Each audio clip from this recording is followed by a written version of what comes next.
Hi everyone, my name is Dr. Neil Coventry. I'm the Chief Psychiatrist of Victoria, and I'm here to talk to you as our important workforce about the regulations of chemical restraint. I genuinely want to thank all of you for your frank and fearless feedback on this important issue.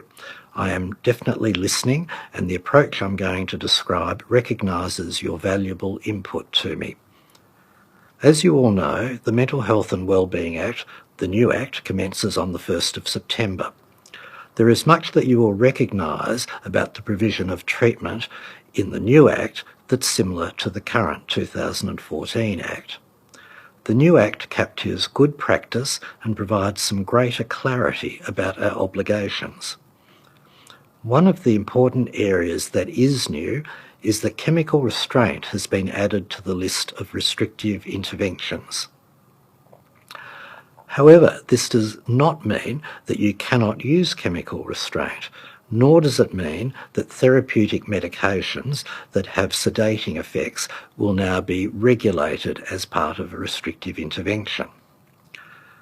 But what it does mean is that when a drug is given to a person for the primary purpose of controlling their behaviour by restricting their freedom of movement, and importantly is not given for the purpose of psychiatric treatment or medical treatment, then its use must be authorised, monitored and reported to me as a chemical restraint.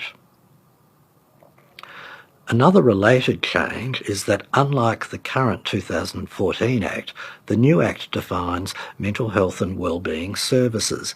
This means that the regulation, including regulation of restrictive interventions, commences when a person seeking or appearing to require mental health services comes into an emergency department of a designated mental health service.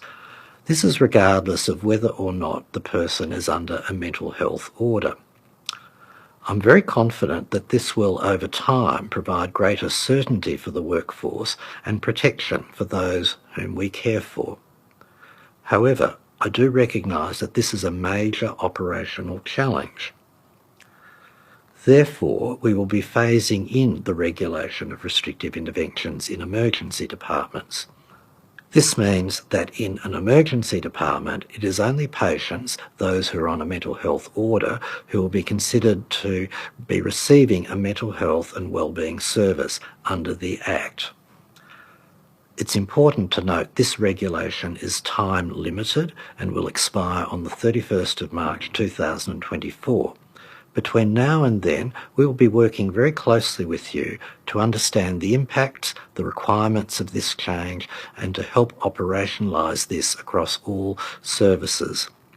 Over this time, I also intend to focus on education and support to you rather than on more proactive regulatory activity, such as my investigations, clinical reviews, or issuing directions. I'm going to focus on how I can partner with you. I want to assist you with the compliance requirements and help to identify any barriers. I want you to tell me how I, as Chief Psychiatrist and my office, can address your concerns, including those I've heard about the reporting directive. I know there is concern as we approach the Act's commencement. And recognising this, I want to remind you of another of the new features of the new legislation.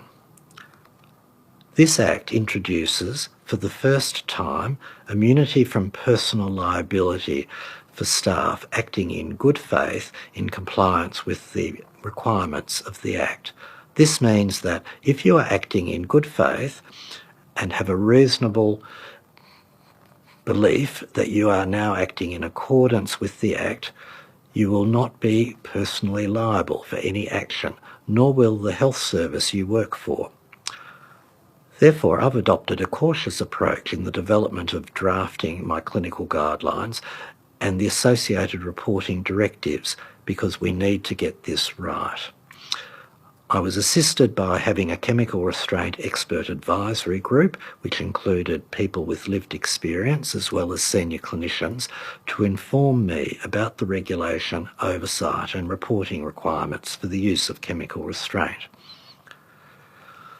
This means that the guideline and directive is being published later than I had hoped for, and I'm very sorry for this, and I acknowledge the uncertainty and concerns that this has created.